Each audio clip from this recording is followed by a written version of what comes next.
Trabalhadores do Brasil, trabalhadoras do Brasil, está começando mais um episódio do nosso Fala Companheirada, nosso podcast do PT Brasília. Estamos aqui nos aproximando na semana do 1º de maio, dia da trabalhadora, dia do trabalhador, dia da classe trabalhadora, né, num país onde as elites sempre colocaram os trabalhadores como culpados, né, dos problemas econômicos. Por exemplo, o salário mínimo ia quebrar o Brasil, o 13º ia quebrar o Brasil, né, as cotas, né, iam quebrar a educação, iam quebrar o Brasil. Sempre um avanço do povo brasileiro, as elites colocam na conta, né, e tentam atacar, e todos os problemas do mundo passam a ser culpa da classe trabalhadora, mas a gente resiste. Então esse 1º de maio, como todos os 1º de maio, é dia de luta, dia de resistência, mas dia de celebração também da nossa força, da nossa existência e da nossa organização. Estou aqui hoje com 3 representantes, né, que vão trazer diferentes visões, né, diferentes vivências, né, do mundo do trabalho. Estou aqui com o Rodrigo Brito, né, da direção nacional da CUT, ex-presidente da CUT aqui do Distrito Federal, o professor Wellington Araújo, né, professor de História, presidente da ATAM, da Associação dos Trabalhadores por Aplicativos e Motociclistas do DF e Goiás, e o Alan Germano, representante aqui da direção da FETRACOM, Federação dos Trabalhadores do Comércio e Serviço. Bom, queria agradecer a participação de vocês, a presença de vocês, passar para o Rodrigo para uma saudação inicial. Inicialmente, gostaria de agradecer pelo convite, dizer que é uma enorme satisfação estar com a companheirada aqui fazendo o debate, né, fazendo a saudação a quem está nos assistindo. E, recentemente, nós tivemos a Marcha da Classe Trabalhadora aqui em Brasília. Foi uma marcha muito importante que a gente levou para o Legislativo e para o Executivo pautas que são de grande importância para nós, né? A questão do fim da escala 6x1, a luta contra um problema sério que nós temos no nosso país, que é a violência doméstica, o feminicídio. É um absurdo você ter uma situação em que você tem mulheres morrendo a cada 4 horas no país por questões assim, por uma sociedade que aí tem uma cultura patriarcal, uma cultura machista, e eu sempre falo, enquanto a gente não conseguir mudar essa cultura, nós não vamos ter homens que não sejam machistas, não sejam patriarcais, porque a gente, infelizmente, aprende isso e é como se fosse um vício. A gente tem que combater isso todo dia, desconstruir, nos educar. Não dá para permitir que o homem que pratica esse tipo de crime não é homem para mim. E tem várias outras questões que são, principalmente, uma situação grave que a gente está tendo no mundo laboral, que é o adoecimento psicossomático. Então tem Enem que está entrando agora. Mas o mais importante, assim, que o próprio presidente Lula fala: querem me ajudar? Põe o bloco na rua, vai para cima. Do outro lado me pressionam. Então, se a gente não pressionar o presidente Lula, não pressionar o Congresso Nacional, não pressionar o Judiciário, as coisas não vão andar. A gente tem que entender que nós, enquanto central sindical, a CUT nasceu defendendo o socialismo.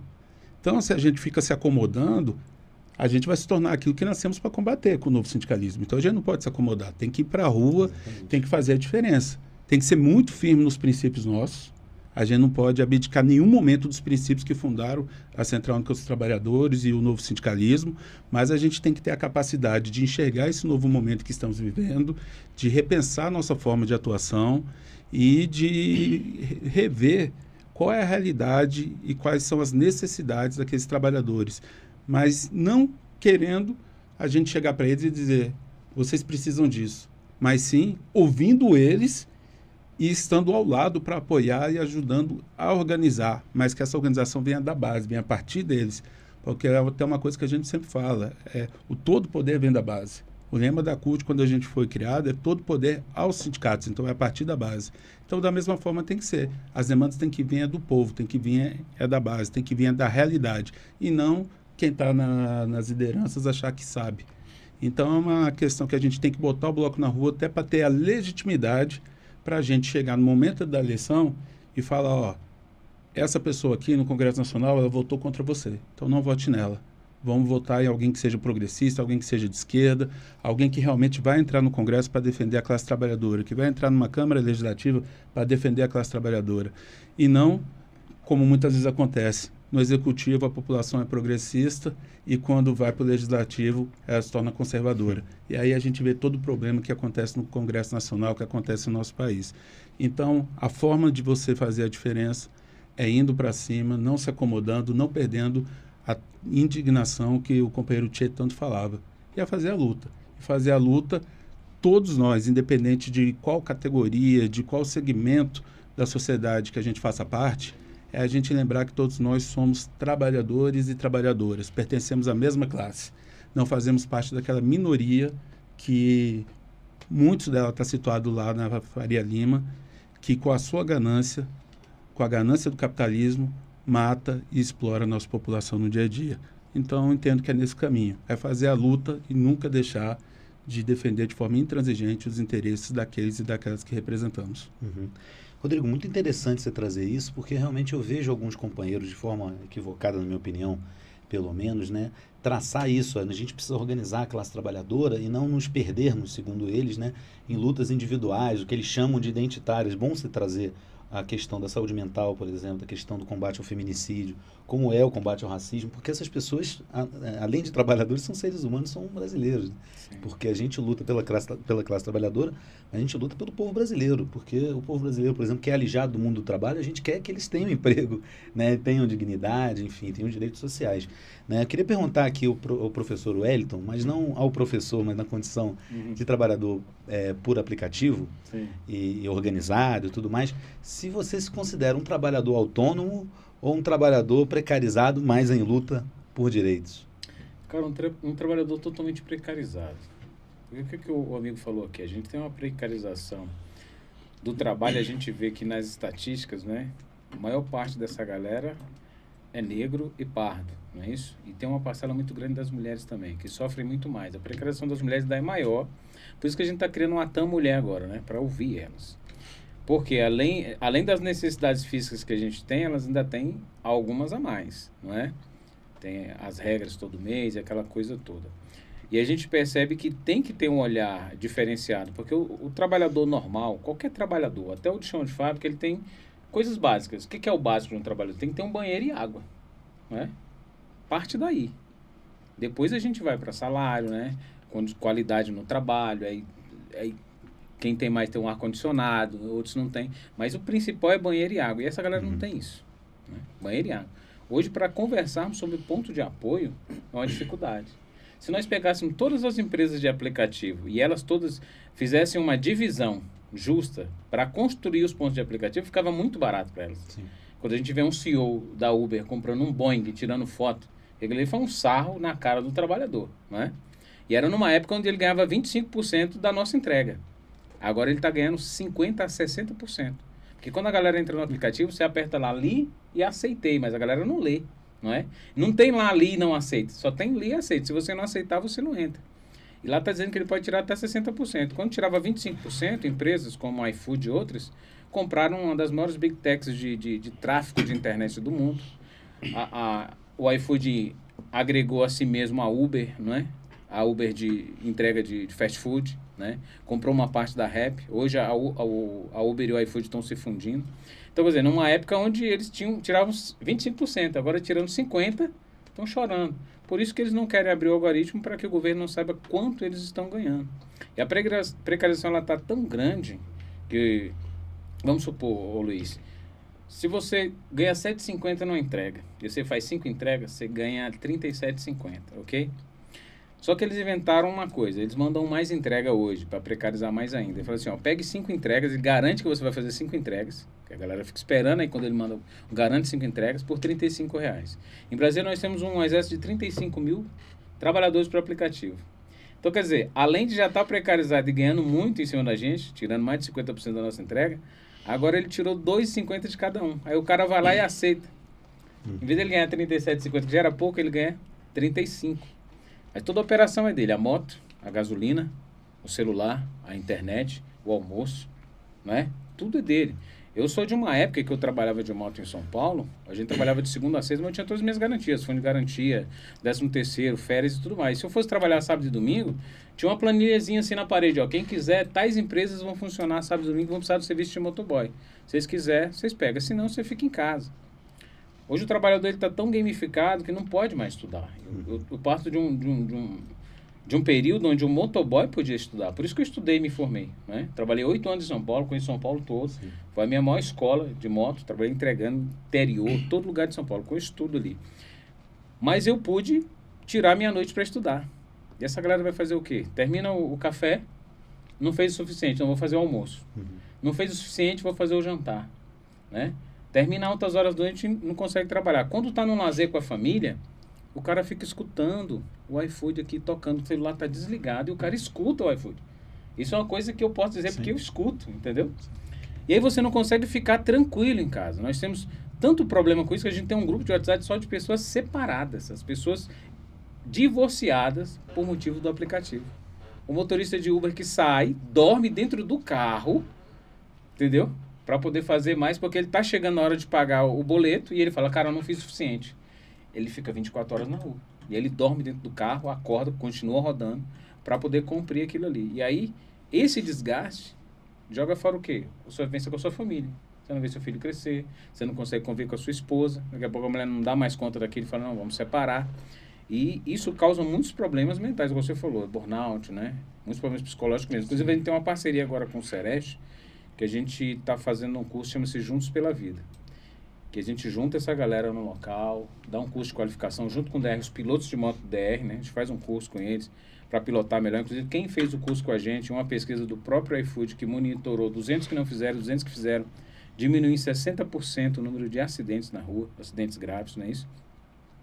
E a gente está procurando trazer também as mulheres para isso. É um pouquinho mais difícil trazer a mulherada, por incrível que pareça, né? A gente sempre fala disso. Mas a gente está fazendo, já conseguimos ter um grupo de 180 mulheres no Atam Mulher. E a gente vai para cima, porque a precarização é muito grande. E um alerta que eu faço é o seguinte, todo trabalhador brasileiro tem que entender que essa precarização não é do motoboy, não é do trabalhador de Uber. Essa precarização é a porta de entrada para que o neoliberalismo plataformize toda e qualquer profissão. Exatamente. Acabando com a CLT, sem falar que vai acabar com a CLT. É igual o experimento que um cientista fez em 1930, o peão de chão de fábrica, né? Como é que eu faço? 1930, greve, né, cara? O grande craque do mundo, né? Bolsa de Valores quebrou, aquela coisa toda, aquela pandemia financeira, né? Porque tava uma coisa. Aí o cara vai, como é que eu vou fazer para os meus funcionários produzirem 30% a menos? Eu preciso de 30% a mais de produção. Mas se eu chegar nesse cara e falar assim, você tem que produzir 30% mais, ele vai produzir? Ele vai ficar com raiva, vai causar greve, vai pedir mais salário. Os caras fizeram uma coisa simples, só aumentaram a luz do galpão. Foram embora para casa, quando chegou no outro dia tinha muito mais luz. Então, quer dizer, aquela sensação de estar vigiado fez com que as pessoas produzissem 30% mais. Isso é o quê? É trabalhar com o mundo psicológico a favor do mercado, não é isso? E contra o trabalhador. Por quê? Você produz mais, né? Mas aquilo te dá um adoecimento psicológico. Porque essa sensação de estar vigiado é complicado. Isso tem repercussões psicológicas, né? Sim. E a precarização de hoje está fazendo isso com o trabalhador. Não, é interessante isso, que falam muito que hoje existe uma nova classe trabalhadora. Né? E você, como professor de história, você pode trazer um pouquinho a ideia de que é a classe trabalhadora precarizada de uma nova forma. Né? Passar um pouquinho aqui para o Alan Germano, né? Porque a gente falou aqui da luta dos trabalhadores por aplicativo, você falou na questão do ponto de apoio, a gente queria, né, depois entrar um pouco mais nas pautas de vocês, mas também um outro assunto que está em voga, e a gente quer, inclusive, que seja um projeto aprovado antes da eleição, seja um PL, seja uma PEC, o que seja, o que for aprovado antes, que é o fim da escala 6x1. Né? Você que está aqui representando a Federação dos Trabalhadores, né, do Comércio e Serviços, né, como que vocês estão imaginando fazer essa disputa com a sociedade? Uma disputa que está avançada, né, 71% da sociedade, segundo o Datafolha, apoia o fim da escala 6x1. Né? Eram 64% e esse índice cresceu, ou seja, Por outro lado, né, a aprovação do presidente Lula, que é quem está encampando essa pauta muito mais do que o Congresso, por exemplo, teve a coragem, ouvindo também a rua. Sim. É bem verdade, né, que o VAT tomou frente nesse processo de um projeto também da deputada Érica Hilton, do PSOL de São Paulo, mas um projeto anterior do deputado Reginaldo Lopes, que é do PT de Minas também. Então, PT também, diminuição das jornadas de trabalho, pauta histórica não do PT, mas da esquerda, da classe trabalhadora. Então, ao mesmo como conectar, como fazer esse desafio da comunicação, né, de uma população que aprova o fim da escala 6x1, mas não consegue associar, talvez, ainda ao governo Lula. Como é que você como que você pensa a organização dessa luta pelo fim da escala 6x1, passando por esse debate da comunicação? Né? Sim. Luiz, companheiros também.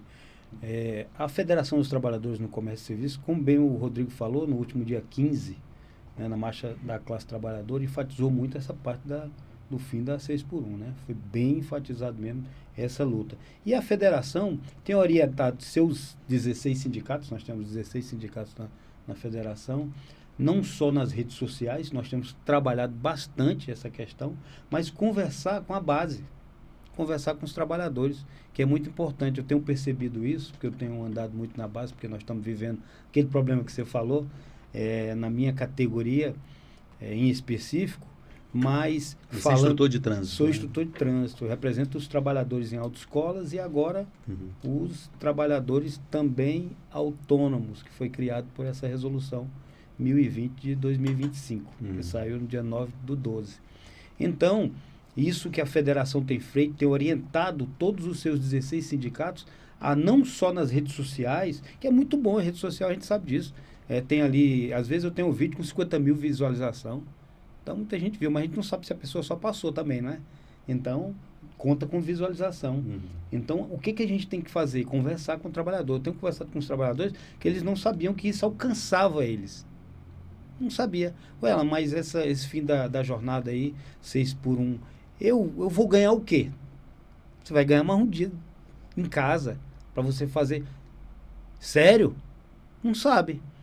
Então você tem que conversar com o trabalhador. Tem que combater uma fake news Sim, também, de que você vai perder salário. Justamente com isso, né? essa questão do salário, né? Que tem que enfatizar que, principalmente aí, esse projeto foi pedido pelo presidente da República, né? 1838, eu acho.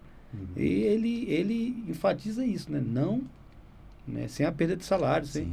Inclusive, afunilou, queria saber a opinião de vocês sobre esse afunilamento, que eu que sou da comunicação acho bom, porque deixa uma coisa mais específica, pontos específicos, né? Redução de jornada para 40 horas, sem redução de salário, jornada 5x2. Eu acho que isso é um bom mote também para a comunicação, né? É mais fácil de uma negociação, né? Porque aquele outro projeto falava assim 4x3, né? E eu acho esse meio termo da 5x2, eu acho que resultaria em uma aprovação mais fácil, né? A gente imagina, né, que o Congresso Nacional vai trabalhar dessa forma, mas nós temos que, inclusive, conversar com a nossa base, que eu sei que nesses períodos que estamos vivendo de redes sociais, muita gente não quer conversar com a base, né? E eu acho muito importante isso que o Rodrigo faz sempre aí, ó, tá aqui junto com a gente, de banco em banco, né? Né, Rodrigo? É uma coisa que eu admiro muito nele, que ele vai nos bancos, vai de madrugada, né? Que tem a turma da madrugada. Então, vai de madrugada. Isso é importante. É conversar olho no olho e o cara te perguntar, e aí, mas como é que vai ficar para mim? O que vai surtir de efeito? E aquilo ali, eu acho que às vezes passa mais do que a rede social. Porque a rede social tu passa ali, eu faço vídeos, é muito bom. Mas o cara quer te ver, quer conversar com você. Isso é muito importante, né? Falando um pouquinho só Não, mas eu acho que você vai enfatizar aí para frente um pouco das nossas categorias que você já falou muito bem. Falou de ponto de apoio, foi muito importante que nós, instrutores de trânsito, sempre lutamos por ponto de apoio, inclusive ganhamos com o auxílio de um deputado do PT, o ano passado, retrasado, uma lei para que tenha ponto de apoio. Aí o governador do Distrito Federal, sabe o que ele fez? Como ele perdeu, porque aí ele vetou, derrubaram o veto na Câmara, o que ele fez? Jogou na Justiça, jogou no Supremo Tribunal Federal. O governador, eu sei quem é, que era o deputado do PT, só pra gente fazer justiça. Ricardo Vale, deputado e o governador é o que saiu... O Tatuzão, como diz o outro deputado, Chico Vigilante. Pode ser ele mesmo, né? É interessante, a gente tem que, acho, na minha opinião, lutar, né, pra gente aprovar esse projeto da 6x1 e já pensando também na 4x3, né? Porque o tempo é uma questão valiosa, inclusive para quem pensa somente de forma economicista, né? Porque você aproveita mais a cidade, você né, circula mais, a cidade fica mais viva, isso gira economia. Esse tal capitalismo que precisa, teoricamente, desse exército de reserva, de gente desempregada para poder girar, né? Vamos botar todo mundo empregado com a jornada justa. Né? E eu queria perguntar para o Rodrigo aqui, já fazendo começando uma nova rodada, é isso, tem muitos trabalhadores, a maioria da população, como eu mostrei aqui do Datafolha, apoia 6x1, mas nem todo mundo passa por isso, porque também tem a questão da informalidade, né? Queria saber de você como que você avalia essa questão, como também talvez esteja avançado esse debate da 6x1 de forma de comunicação e tudo mais, como avançar mais e como também dialogar com os trabalhadores e trabalhadoras na informalidade. Não, então, na comunicação a gente tem uma situação que, por mais que a gente trabalhe redes sociais, trabalhe outras questões, mas as coisas têm que ser casadas. O trabalho das redes não pode substituir o trabalho das ruas. Até porque nós temos um problema que faz com que a pessoa apoie pautas nossas, mas que ela seja contra a gente, principalmente e sem demérito nenhum para as escolhas religiosas de cada um, mas em virtude da teologia da prosperidade. Sim. Então, você tem aquela situação que, se você seguir a palavra de Deus, você vai adquirir riqueza, você vai ter uma família, você vai ser uma pessoa de sucesso e tal. Mas qual é a palavra de Deus? Não necessariamente é o que está na Bíblia, não é o que a tá extrema-direita apoia. Né? É o que aquele líder está falando. E muitas vezes aquele líder está falando o que atende os interesses justamente de quem escraviza a população. É o conflito entre Antigo e Novo Testamento, né? Exatamente. Então você pega uma situação em que as pessoas, elas, por uma questão às vezes até de carência, porque muitas vezes procura a religião por uma necessidade, a pessoa está ali precisando daquele apoio. Nós, aí com outra, que foi com a da libertação, teologia da libertação, nós também fizemos muita coisa ajudando as pessoas. O padre Júlio Lancelotti é um exemplo disso, mas de como você realmente usa de verdade a religião em benefício dos trabalhadores. Então você tem essa questão que está interferindo bastante e faz com que muitas vezes, e aí as próprias pesquisas, quando você olha, elas mostram isso. A pessoa se considera conservadora, se considera de direita, mas quando você vai ver as pautas que defende, são as pautas que nós, da esquerda, defendemos. Sim.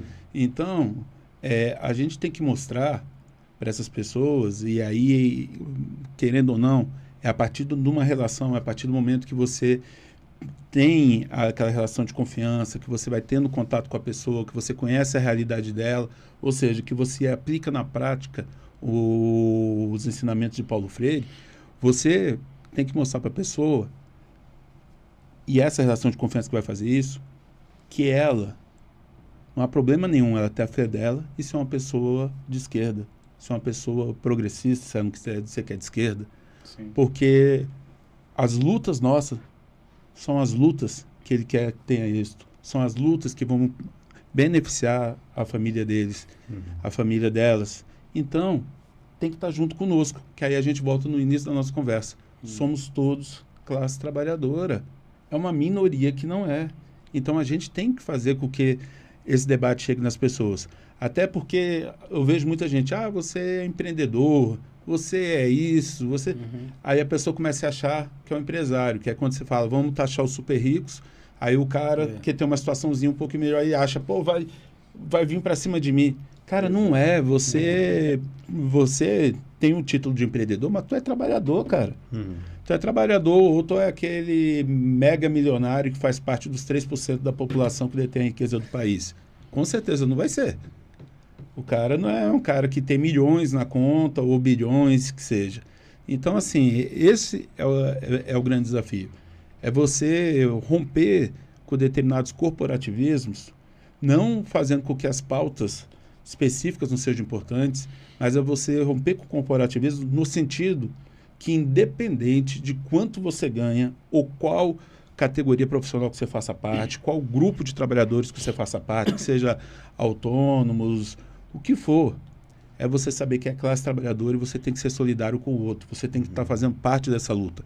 Aqui, quando eu fui presidente da Central Única dos Trabalhadores em Brasília, e o Alan vai lembrar bem disso, nós fazíamos uma reunião com todas as nossas entidades filiadas, todo mês, com a nossa direção e todas as entidades filiadas. Que era para quê? E convidava todas. Teve reunião que a gente fez, apoiando os ambulantes da rodoviária, fazendo um monte de coisa. Qual era a história? Qual é a luta desse mês? Quais são as pautas? Aí todo mundo trazia. Então tinha as pautas macro, que era de todo mundo, igual o fim da escala 6x1, a luta contra o feminicídio, essas questões todas que a gente está trazendo, mas tinha as pautas específicas. Muitos dos problemas que os companheiros aqui estão vivendo hoje, o CIEAME viveu lá atrás. Lá os companheiros pegavam, ficavam botando lona, tudo, para ter um apoiozinho dos estacionamentos lá da rodoferroviária, lá no Gama e outros locais. Quando chovia, se arrebentavam os companheiros que davam aula de moto, tudo, porque não tinham o básico, igual colocou no banheiro, não tinha. Então, muito do que está acontecendo aqui aconteceu lá atrás. E os companheiros conseguiram regulamentar a profissão, conseguiram ter direitos, conseguiram ter respeito à dignidade deles enquanto seres humanos. Só que, infelizmente, com o que ocorreu no final do ano passado, o que foi avanço e conquistas que demoraram, né, vários anos, mais de décadas, com uma movimentação de um ministro, se tornou um retrocesso. E fez com que parte significativa da categoria voltasse a ser precarizada. Então, a gente tem que estar atento a todas essas questões e, como os companheiros aqui falaram, é justamente no contato com as pessoas, realmente ali na base e extrapolando a bolha para as redes, ou seja, nas ruas e nas redes, que a gente faz a diferença. E a escala 4x3, ela é sim possível, só que é uma etapa. É igual quando você pega lá, eu sempre falo, você tem que avançar na conquista. Abriu a porteira, passou o primeiro boi, vamos fazer passar a boiada. Eu faço parte de um segmento profissional, de uma categoria profissional, que ela tem a melhor convenção coletiva do país. A gente hoje é uma escala 5x2 e estamos negociando para a gente se tornar uma escala 4x3, que é justamente a categoria bancária, os trabalhadores do ramo financeiro. Então, a gente tem que avançar nisso na questão específica, mas mesmo tendo essa questão específica, estamos na luta pelo fim da escala 6x1. Porque conseguindo o fim da escala 6x1 para o conjunto da classe trabalhadora, isso vai fortalecer a nossa luta também para ir para o 4x3. Então, é aquilo que a gente fala. A luta de uma categoria é o efeito dominó. Ajuda a luta de todas as demais. Sim. E a gente, atuando dessa forma conjunta, a gente fortalece a luta da classe trabalhadora. Exatamente. Isso aí, 4x3, a sexta é o novo sábado, né? Eu ia passar para o professor Wellington aqui, mas você fez menção à questão dos trabalhadores, né, do trânsito, né, dos instrutores de trânsito. A gente teve, agora, mais recentemente, a nova CNH. Né? Como é que você avalia esse projeto? Se foi um avanço, um retrocesso? O que você passou nessa luta, nessa discussão? Luiz, olha só, em princípio, nós éramos a favor do barateamento, ou seja, a carteira. Todo mundo falava que a carteira era muito cara. Nós estávamos até conversando. Carteira, mas baratear não tem nada a ver com precarizar. Né? O que aconteceu com essa resolução 1020 que saiu no final do ano passado, ela acabou retirando algumas categorias de dentro da nossa profissão. Como, por exemplo, o instrutor prático, ele pode dar as aulas de forma autônoma, que é o chamado autônomo. Então, ele pode ali fazer alguma coisa. Vai ficar desempregado, mas pode dar aquela aula, cobrar pela aula, como a gente falou, né? Sim. Que é realmente o autônomo, quando ele cobra pelo valor. Né? Precifica, justamente. Mas existia também um instrutor que trabalhava de forma teórica, que dava aula teórica. Esse acabou. Ele pode dar aula prática, porque teórica não tem mais escolinha. Foi o que acabou. Hoje é um aplicativozinho, você estuda ali 5 minutos e faz a prova. Entendeu? E acabou também, tinha 2 profissões que eram diretor de ensino e diretor geral. O que o diretor de ensino fazia na autoescola? Ele tomava conta de toda a parte de ensino. O geral, ele tinha que ficar na empresa. Acabou também. E essas duas acabou funções. Essas 3 funções, né? Vamos botar assim. E no Brasil inteiro já foi demitido mais de 100 mil trabalhadores. Caramba. Né? Então, esses que foram demitidos, os que são instrutores, podem trabalhar de forma autônoma. Os outros não. Aqui em Brasília, já 400 trabalhadores já foram mandados embora. Cerca de 12 empresas foram fechadas. Em que grau isso atrapalha a formação de novos motoristas? Eu acho que nós vamos ver isso aí para frente. Nós lidamos com um trânsito que o ano passado teve 37 mil vítimas. Então, a gente não pode liberar, banalizar, afrouxar. Tínhamos que apertar mais. Sim. Baratear, tem que baratear, claro. Mas era se cumprida uma regra, que era do CONTRAN, de 20 aulas, no mínimo, e de 45 horas de aulas teóricas.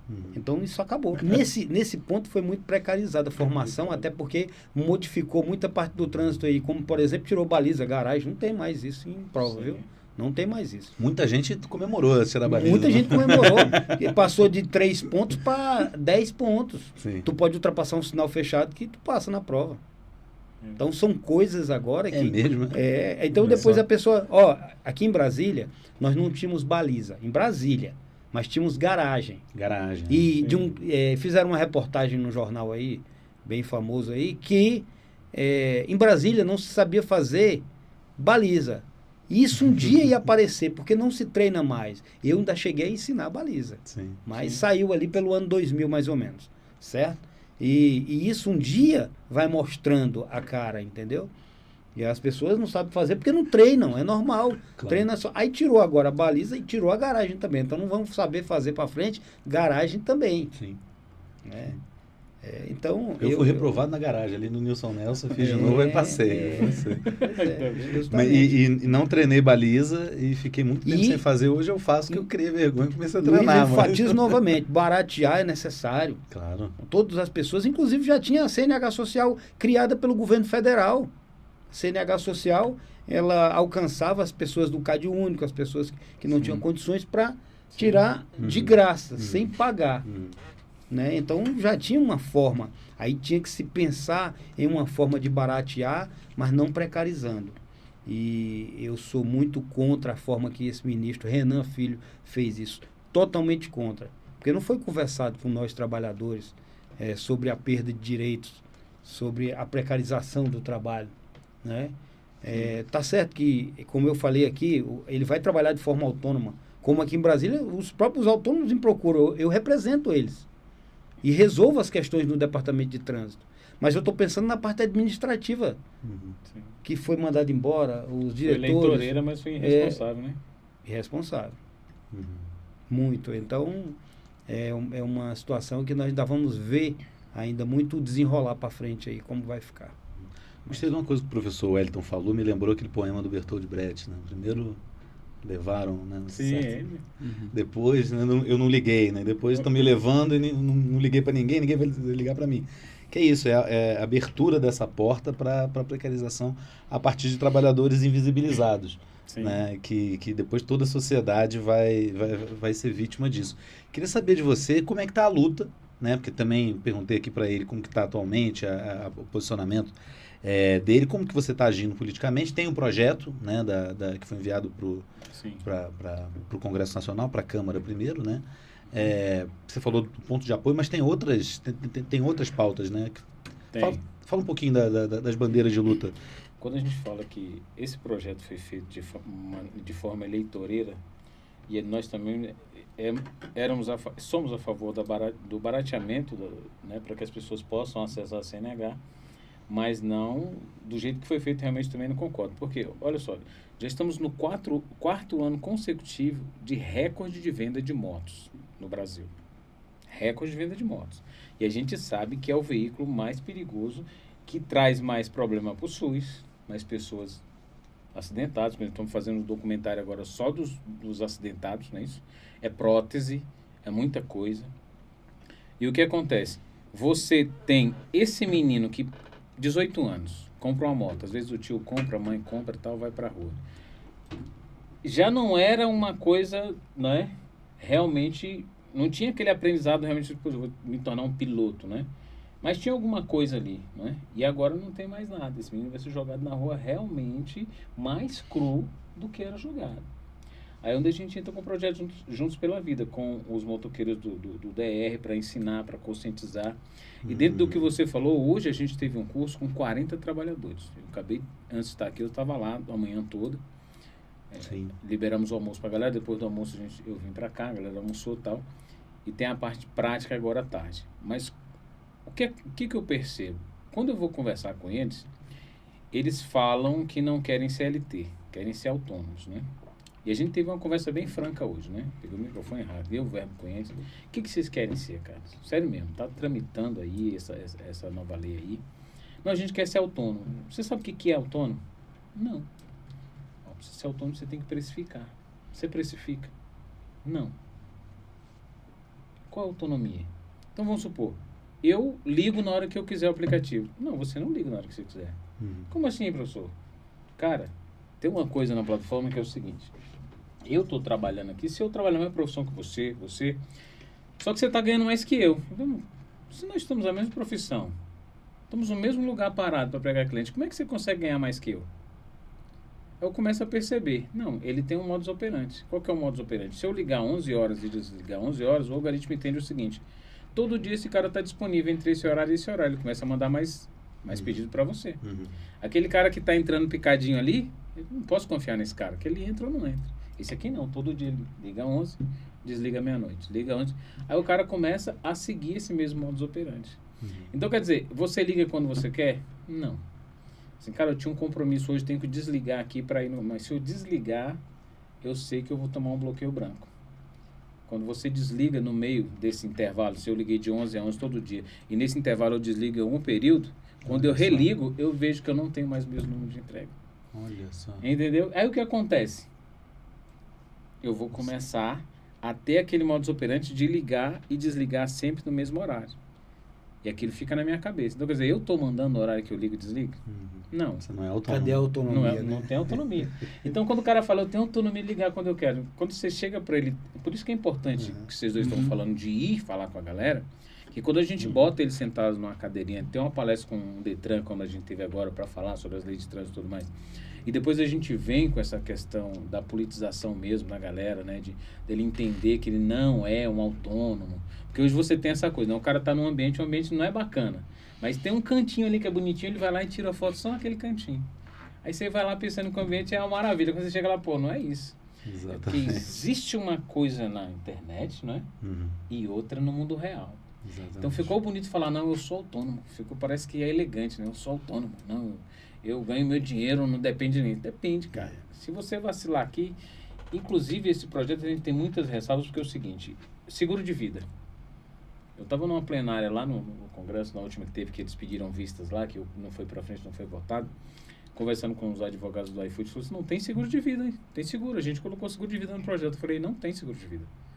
Ele falou, como não tem? Eu falei, pega o projeto aí, pega o PL 152 aí pra ver se tem. Não tem, porque é o seguinte, e os caras são tão malandros que quando você vê a letra da lei, se você não prestar atenção em ler direitinho, você se enrola sorrindo, né? Os caras te enrolam e você sorrindo e a faca entrando nas suas costas. Tá dizendo lá que seguro de vida, a partir do momento que você pega a mercadoria, que é o pedido do cliente, o lanche, né? Você já está segurado. E depois você está segurado até 20 minutos após a entrega. Então, quer dizer, se eu peguei um pedido agora, entreguei para você, eu estou com seguro de vida. Terminei de entregar, passou 20 minutos, aconteceu algum acidente, a seguradora não paga mais. Então, quer dizer, o seguro não é de vida, o seguro é da mercadoria. Então, quer dizer, então não tem seguro de vida nesse PL. Eu sinto muito, não tem. Então, quer dizer, se você não tiver uma leitura bacana do negócio, e se você não tiver dentro da coisa, você acaba sendo enganado por essas plataformas, entendeu? E aí o que acontece também que a gente não está gostando é o seguinte, cara, é uma das maiores taxas para a contribuição do INSS, vai ser a nossa. Vamos contribuir com 27%. Né? Olha só. Mas é para um salário mínimo. Quem se aposenta com salário mínimo paga menos que isso. Entendeu? Ele falou da questão da segurança no trânsito, né? A gente começou a falar um pouco disso. Vocês são os trabalhadores que mais sofrem disso. E sem essa seguridade. Tem um projeto, inclusive, que a gente pediu para a deputada Érica apoiar, né, e escrever, que é o seguinte. O que acontece com o problema do trabalhador de moto? Quando o cara se acidenta, ele pode estar com lanche, com o aplicativo ligado, o primeiro atendente, o SAMU, polícia, bombeiro, coloca acidente de trânsito. E a gente perde os números estatísticos de quantos trabalhadores de aplicativo estão se acidentando. Isso é bom para as empresas, porque para elas não tem, é zero acidente de trabalhador, entendeu? Entendi. A gente está com um projeto de lei para o seguinte, o primeiro atendente, pode ser polícia, bombeiro ou SAMU, ele tem que colocar acidente de trabalho. Porque senão o cara não consegue acessar uma CAT, ele não consegue acessar nada que diga respeito a direitos para ele daquele acidente. E nem a empresa pode ser acionada. Porque não tem nenhum, entendeu? É difícil você acionar essas empresas de plataforma de aplicativo porque você se acidentou com um pedido. Porque o funcionário público tem fé pública. Falou é verdade. Depois que o primeiro atendente colocou acidente de trânsito, você não consegue mudar na Polícia Civil, você não consegue mudar no hospital, você não consegue mudar em lugar nenhum. Fica parecendo um particular que bateu em outro, né? Exato, acidente de trânsito. De trânsito. Mas você estava com a mercadoria, Sinistro. você estava trabalhando. Então, quer dizer, aonde é o meu chão de fábrica? É o asfalto. Então, essa segurança para esse trabalhador dentro do local onde é o trabalho dele, que é exatamente as vias de trânsito das cidades, ela está sendo totalmente respeitada. Então, quer dizer, ele não tem um ambiente fixo de trabalho, e o ambiente de trabalho ao qual ele pertence, quando ele se acidenta, não reconhece que ele se acidentou trabalhando. Sim. E a gente precisa que esse PL avance, porque tem que ser classificado como acidente de trabalho. Um outro PL, né? Um outro PL, exatamente. Entendi. Gente, estamos aqui começando a fechar. Queria passar para vocês aqui uma última rodada de apresentação, de conclusão, né? Trazendo essa perspectiva aqui do 1º de maio. Sim, Luiz, Por tem favor. muita coisa para falar, né? Realmente, e cada um tem uma categoria e o Rodrigo abrange aí, porque ele já foi presidente da CUT e tudo. Isso. Nos ajudou bastante, eu até fico aqui, eu sou fã dele aqui, das coisas que ele já... Ele lutou pela... A gente não tinha alimentação na categoria. E em 2013 nós lutamos muito e conseguimos. Foi 43 dias de greve. Conquistamos, né? Na época que foi até R$10, né?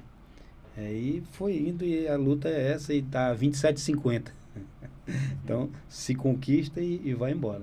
Queria agradecer a você, Luiz, e ao nosso presidente da federação, Alberto Santos, que não pôde estar aqui, mas me deu a oportunidade de estar junto com vocês aqui, debatendo questões, principalmente da categoria e também de todos os trabalhadores do Brasil, né? Que vamos comemorar amanhã, inclusive no Eixão, todo mundo junto lá. Sim. Abraço a todos, muito obrigado, tá? Certo, muito obrigado. Professor, por favor, traga, por favor, também uma perspectiva histórica da luta do nosso 1º de maio. Cara, Use o tempo que for necessário, por favor. o neoliberalismo ele é interessante pelo seguinte, ele tem uma lógica capitalista de pessoas que sempre estiveram no lugar onde estão, né? A gente vê aí hoje a avó do Hugo Mota fazendo campanha para a neta absorver o gabinete dela, e vai ser passado. E o trabalhador tem que entender o seguinte, a gente não pode ter um resultado diferente quando a gente faz a mesma coisa, não é? O resultado do bolo é o resultado do bolo. Se eu quiser um bolo de chocolate, eu vou ter que botar chocolate. Se quiser de laranja, tem que botar laranja. Mas as pessoas querem um resultado diferente da política fazendo a mesma coisa. A gente sai o pai, entra o filho, sai o filho, entra o neto, o bisneto. A gente vê isso em todos os estados do nosso país.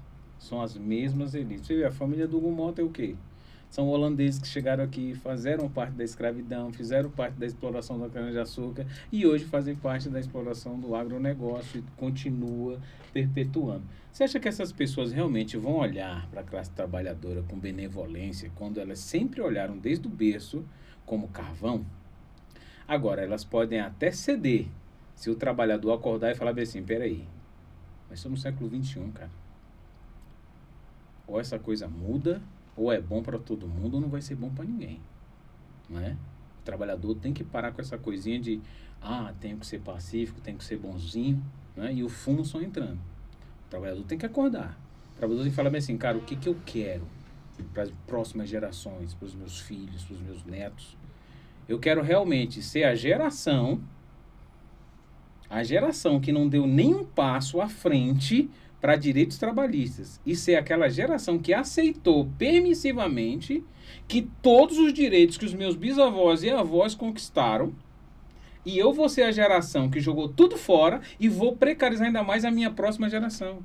Tem gente trocando o bem maior da sociedade, que é o trabalho, por ideologia política. Cara, não interessa se o presidente é de direita ou de esquerda, interessa o seguinte, cara, a pauta é do trabalho, eu tô junto. Por quê? Eu sou trabalhador. O que eu ganho como trabalhador serve para sustentar a mim e as pessoas que eu amo. Se eu me precarizar como trabalhador, eu vou prejudicar o meu crescimento pessoal, intelectual, né, físico, lazer, tudo mais, e vou precarizar as pessoas que eu amo. Porque eu vou conseguir dar sempre menos e menos e menos para essas pessoas. Numa ideologia de endeusar políticos. Eu sempre falo para as pessoas, cara, político a gente vota para cobrar. Porque ele fez uma campanha prometendo melhorar. Ele não fez uma campanha prometendo piorar. E hoje a gente tem uma coisa complicada, porque tem um candidato fazendo campanha prometendo piorar. Se eu ganhar, eu vou fazer totalmente diferente do Lula. Oh, pelo amor de Deus. Não, ele diz que ele não pode mostrar todas as propostas dele, que vai perder voto. Falei, por que será? Por que será, cara? Então, quer dizer, muita gente está escutando isso, está olhando isso, mas falou assim, não, mas pelo menos ele não é do PT. Pelo menos ele não é do PT. Cara, mas não é isso. Aí o outro, não, pelo menos ele não é de direita. Não é isso, cara. O problema é o seguinte, eu não tenho que ficar lidando ou correndo atrás de quem é de direita ou de esquerda. Eu tenho que correr atrás do meu ganho. Porque esses caras estão correndo atrás do ganho dele. Olha o agro. O agro pega o empréstimo para plantar. Depois que ele planta, ele vende para fora com a lei Candir, não é isso? Exatamente. Não contribui com 1 centavo de imposto para esse país. Ele pegou o dinheiro do país, que é do povo, que eu costumo dizer que governo não tem dinheiro. Quem tem dinheiro é o povo. Lei Candir é uma lei imperialista do governo Fernando Henrique, uma coisa horrorosa. Né? O que é o governo? O governo recebe um salário para administrar o dinheiro do povo. Então o governo não tem dinheiro. O governo investe o nosso dinheiro. Aí o que acontece? Pegou o empréstimo do povo, vendeu para fora pela lei Candir sem pagar 1 centavo de imposto, não contribuiu com o fisco. Depois que ele vendeu para fora, embolsou o dinheiro, ele usa a bancada de deputados para fazer o quê? Perdão da dívida. Exatamente. Todo ano tem um pacotão. Vamos fazer o perdão da dívida do agro, que é para ajudar os empresários. Pegou o empréstimo para plantar, vendeu para fora sem dar 1 centavo de imposto para o Brasil, e na hora de pagar o empréstimo do nosso dinheiro, foi perdoado. Aí eu pergunto para o trabalhador, alguém perdoa se você 3 parcelinhas da sua casa na Minha Casa Minha Vida? Alguém te perdoa? Vem, confisca você e leiloa.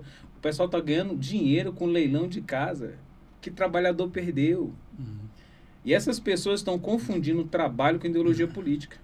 Então, essas pessoas de uma elite que sempre foi elite, estão continuando no poder, sendo perpetuadas por ideologias que colocaram na cabeça da galera. É igual aquela frase, né?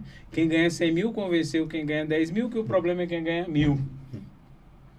E você vê todo mundo na rua falando mal do Bolsa Família, mas ninguém fala mal do Vale Terno, ninguém fala mal de todos os benefícios que os deputados têm. Da isenção de imposto. Da isenção de imposto. Ninguém fala mal. Por quê? Bilionários aí. Se falar mal desses caras, não é? Muita gente não quer falar mal porque quer ficar balançando os birilos deles para ter alguma vantagem. Se eu aparecer num podcast falando mal dessas coisas dos deputados, pode ser que eu perca um financiamento, perca isso, perca aquilo, eles fazem. Agora, se eu meter o pau no Bolsa Família, não. Além de eu estar nas benesses dessa galera, que não é elite, é burguesia, não é isso? Eu ainda vou ficar nas benesses do eleitor que está com a mente totalmente fraturada. Ao contrário, ele é contra o Bolsa Família que vai para o pobre, mas ele é a favor de financiar deputado que pediu para reembolsar o Uber que ele foi na casa das primas. O Brasil tá de cabeça para baixo, cara. Tá. Mas tem uma coisa interessante. Você viu que os caras estão querendo votar a diminuição da maioridade penal? Eu tava falando, cara, você não tá vendo que você vai favorecer a pedofilia? Por quê? Se eu pego e tiro o direito de todos os menores que estão sendo abusados, não é? E diminuo a menoridade penal, eu ajudo os pedófilos. Eu sou totalmente contra diminuir a menoridade penal. Só que eu sou a favor de... Como é que a galera fala mesmo? Aquele menor que cometeu o crime, emancipação penal. Eu trocaria o fim da maioridade penal pela emancipação penal.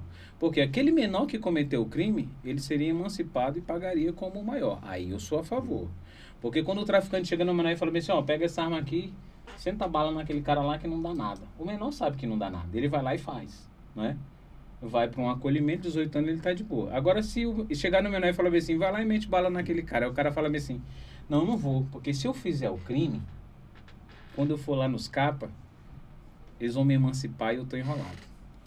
Você resolveria muito mais do que você pegar e tirar uma lei de todo mundo. Agora, o Bolsa Família não presta, porque fulano pega para tomar cachaça e ele tem um carrão e bota gasolina.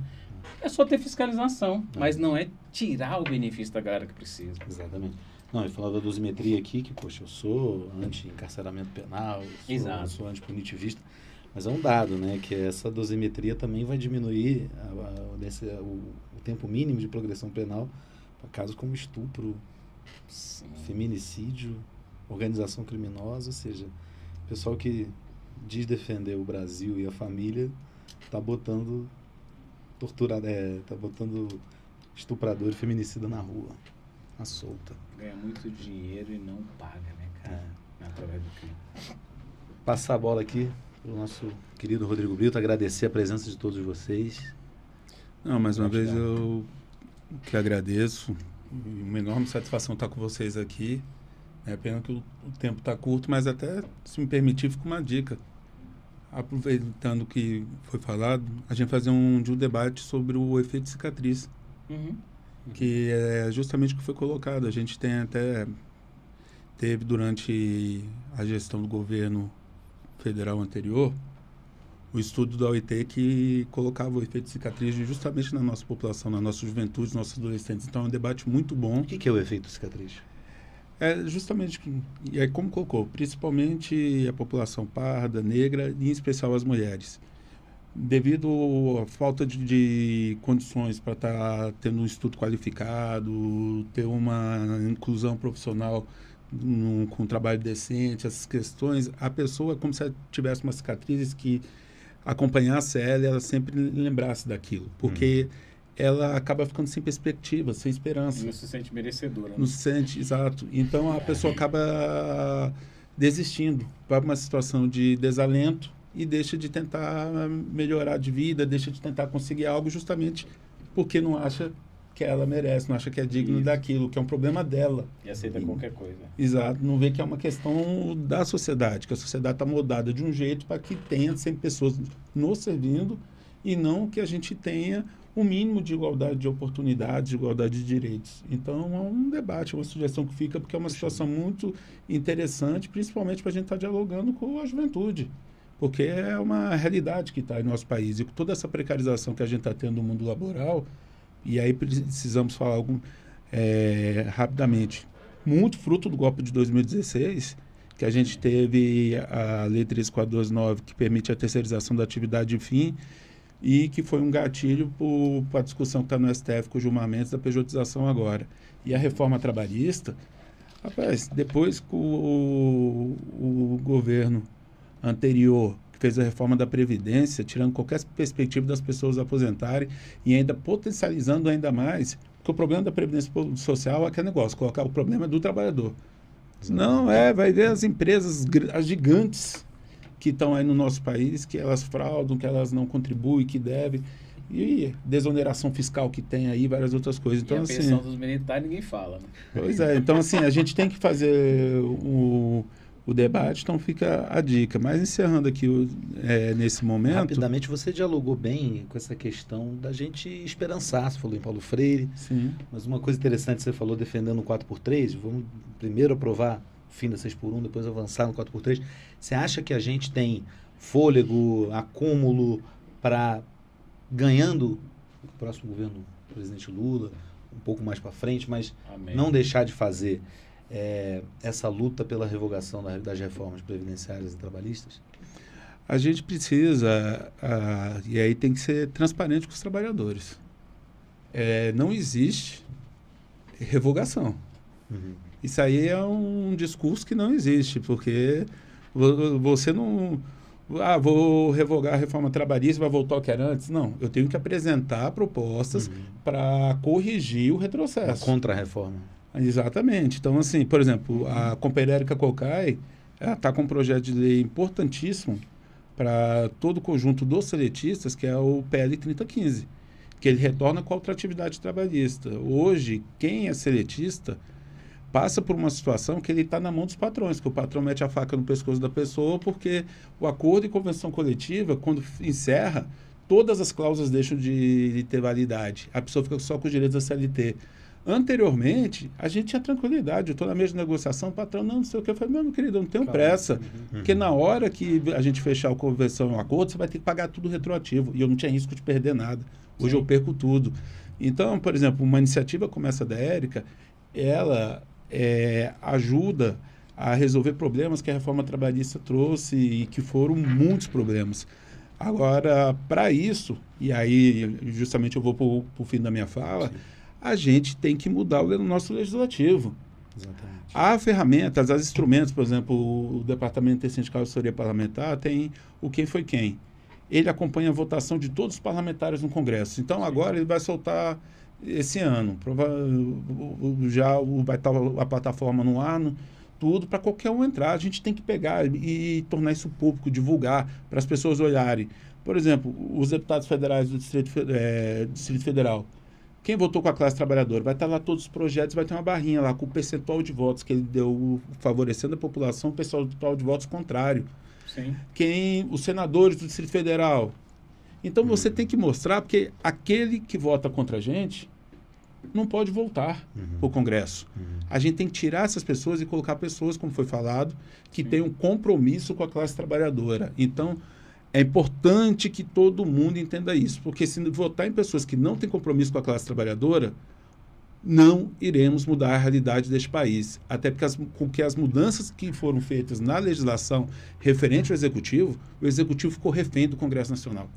Então, hoje nós vivemos praticamente um semi-parlamentarismo. Exatamente. E a gente precisa ir para cima do Legislativo e botar gente que representa o povo. Tem que ter mudanças significativas e acabar com essas questões daqueles que, desde a época da colonização, continuam explorando a nossa população. E, como foi muito bem falado, só muda o nome, o primeiro nome, porque o sobrenome é o mesmo. É o mesmo. E você vê aqui no Distrito Federal é difícil, né, cara? Eu acho impressionante como é que a gente tem a maior carga de funcionário público do país e um funcionário público tem coragem de lutar para um governo que quer privatizar, na ilusão de que vai privatizar todo mundo, mas ele não. Cara, isso é surreal, cara, aqui em Brasília. É surreal. Pior é o que eu falo. Eu sou qualificado, eu tenho potencial. Se privatizar, eu me garanto. É o primeiro que roda quando privatiza. Aí na hora que tá na rua, tá lá chorando, né? Que ele vê que a realidade não é essa. Com certeza. E quando você tá no colo de papai é uma coisa, sozinho na rua é outra. Você falando da convenção, a minha vence hoje. É, né? Olha aí. Vence hoje, aí acabam-se os efeitos, né? O patrão fica a mercê. É isso, né? Sim. E você vê, cara, que hoje em dia o trabalhador ele tá lutando contra o sindicato. Vocês percebem isso como sindicato? Nas ruas é essa propaganda contra o sindicato, né? Mas tem um sindicato que está extremamente forte e mais pungente. Qual é? Dos empresários. Sim. O sindicato patronal, o patrão, ele paga, participa e está cada dia mais forte. E o trabalhador não se liga, não se toca Incentiva nisso. o pagamento. Você vê que aquele dono da van incentiva o pagamento. Sim. Vamos pagar os sindicatos patronais. Sim. Do quê? Propaganda. Eu conversando hoje com os trabalhadores, eles não tinham noção de que existia sindicato dos patrões. Pois é. Eu acho que a gente tem que começar a falar sobre isso. Não conhece o sistema S, né? E muito, exato. Não, Comanda tudo, né? só pensa no sistema seguinte, não, é o SES, vou fazer a carteirinha para ir no clube, só isso, cara. Mas a gente precisa colocar em pauta e nas nossas redes, a esquerda precisa fazer isso. Falar que a galera tá falando mal dos sindicatos dos trabalhadores enquanto eles fortalecem o sindicato dos patrões. Exatamente. O que cai do céu é chuva, o resto a gente só resolve com luta. Então, fim da 6x1, vamos avançar sim para 4x3, né? E é isso, companheirada. Feliz 1º de maio para a classe trabalhadora. Grande abraço. Para todos nós.